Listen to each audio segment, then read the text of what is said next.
Pomoc, kotrу zamеша Zipol nazberali volontere Keresturskого Caritasu za interno rozseljenih u Ukrajini pre vojnu na vostoku u tej žemi, privežena do Novого Sadu, odkalj je vjednost pomocu nazberanu u drugih parohijah poslata zagroženim u Ukrajini.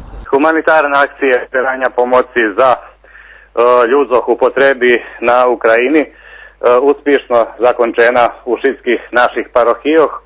Odvolanje bolo veľké, učestvovali zo parohijoh Kerestura, Kocura, Šidu, Kuli, Verbasu, Novого Sadu i Srimskej Mitrovici.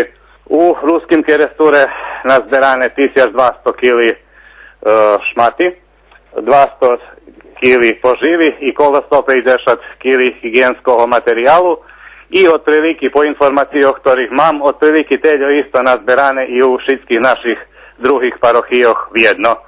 Takže možeme konstatovati, že posívame na Ukrajinu 3 toni rižnog materijalu. Pomoc pedantno pririhtana za prevoženje i klasifikovana, a nješka rušela na drahu do Ukrajini.